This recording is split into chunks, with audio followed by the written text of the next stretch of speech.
இன்றைக்கி ஒரு குட்டி மினி விளாக் பார்க்கலாமா வாங்க. ரொம்ப நாள் கழித்து இன்றைக்கி தான் நான் மீன் வாங்கினேன். வலை மீன் தான் வாங்கியிருக்காங்க. ஒரு வலை மீன் வாங்கிட்டு வந்தாங்க. ஆனால் மீன் வந்து கொஞ்சம் ஐஸுன்னு நினைக்கிறேன். கொஞ்சம் ஒரு மாதிரியாக தான் இருந்துச்சு. வாங்க மீன் குழம்பு வைக்கலாம். நான் வந்து தேங்காய் துருவி வச்சாலே தேங்காய் சாப்பிட்றது எனக்கு ஒரு பழக்கம், ரொம்ப பிடிக்கும். எப்படியாவது நான் ஒரு வாயை எடுத்து சாப்பிட்ருவேன்.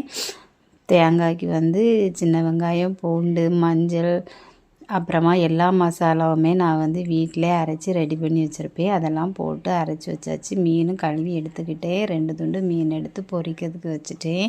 என் பையன் பொரிச்சா கொஞ்சம் சாப்பிடுவான். நான் குழம்பு மீன்லாம் சாப்பிடுவேன். அதனால 2 துண்டு எடுத்து பொரிக்கிறதுக்கு வச்சுட்டேன். மீன் குழம்புக்கு வந்து மாங்காய் சேர்த்துருக்கேங்க.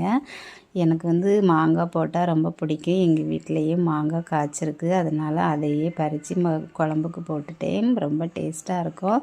குழம்பெல்லாம் ரெடி ஆகிடுச்சி. சாப்பிட்றதுக்கும் தயாராகிடுச்சி. என்ன லேட் ஆகிடுச்சி. வாங்க சாப்பிட்லாம். மாங்காய் வச்சு சாப்பிடும்போது ரொம்ப டேஸ்ட்டாக இருந்துச்சுங்க. பாய்.